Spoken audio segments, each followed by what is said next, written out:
Shalom, shalom. What's up, fam? What's up? I'm making this video about this so-called Juneteenth celebration that the world is celebrating.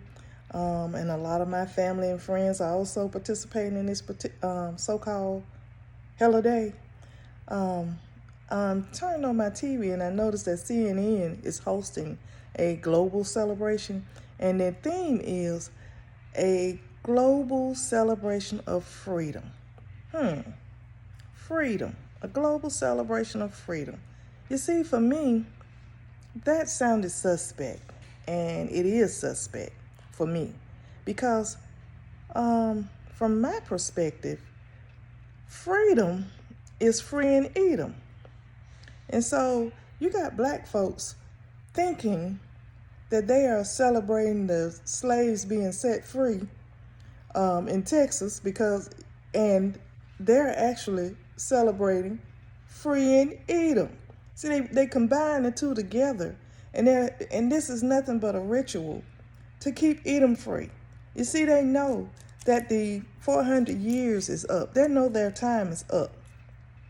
They're well aware that their time is up. They follow the signs in the sun, moon, and stars, although they told us not to, but they follow it. They know that Esau is the end of the world and Jacob is the beginning that should follow. You see, for me, if we were going to have a so-called celebration, the thing will be centered around, my thing will be centered around Genesis 15, 13 through 14, 13 and 14. Let me read it for you. It says, "And he said unto Abram, Know of an surety that thy seed shall be a stranger in a land that is not theirs, and shall serve them, and they shall afflict them 400 years. And also that nation whom they shall serve will I judge, and afterwards shall they come out with great substance."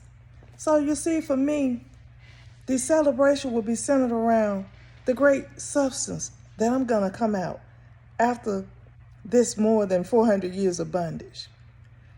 The celebration for me would be seeing that this nation that has held my people in bondage will be judged by the Most High.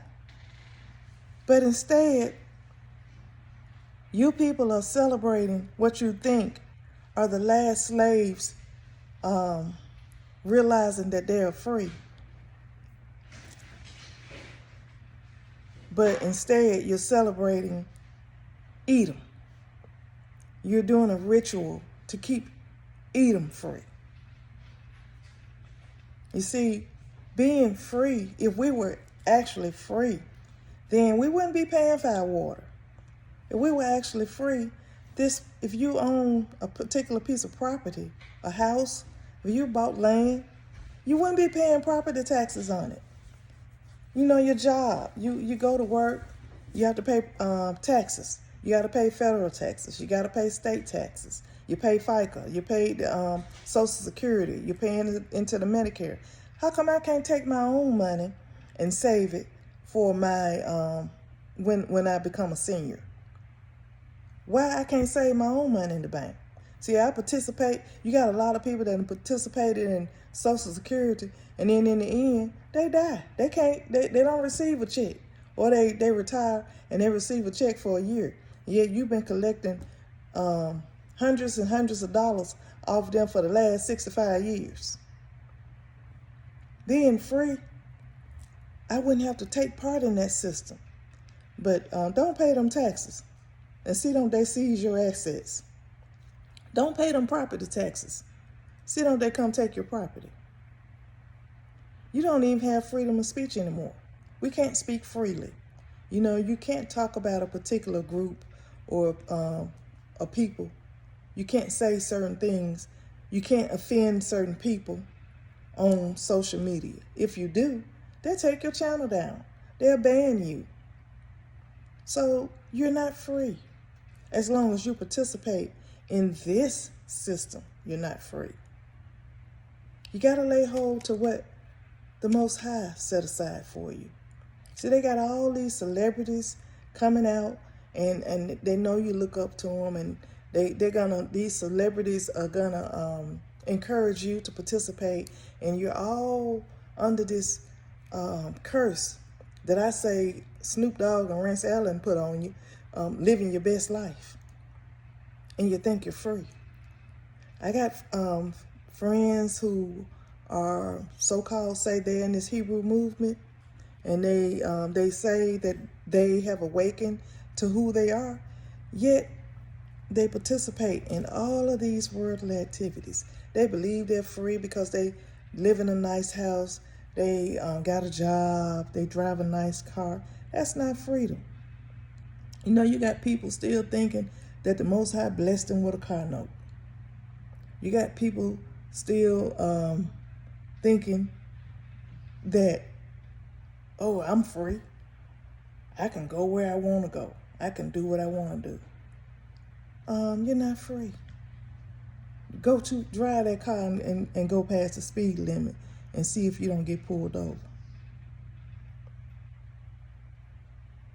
Break into these so-called laws and see how free you are. Don't pay them taxes, like I said. Don't pay them property taxes. Don't be self-employed and not pay into the system and let the government find out. You think Jim Crow Joe really cares about you because he made Juneteenth Day a holiday? That was his payment to you guys for voting for him. That's his way of showing y'all that he's appreciative of your vote. I guess I ain't black because I ain't vote for him. So I guess I'm not black. You know, that's what he said. You ain't black if you don't vote for me. And so he's giving all of you black folks this national holiday to go along with the Martin Luther King Day that they gave us, and the month they gave us Black History Month. Now we got the next holiday is our so-called being free from slavery. Because I Fre-edom, that's free and Edom. And so, again, for me to be free, my being free is centered around Genesis 15:13 through 14. My celebration is the celebration of this nation being judged by the Most High. My celebration is coming out with great substance. That's what I'm celebrating, coming out with great substance. This wicked world ending. My celebration is centered around the Most High. What say you? Are you helping Edom stay free?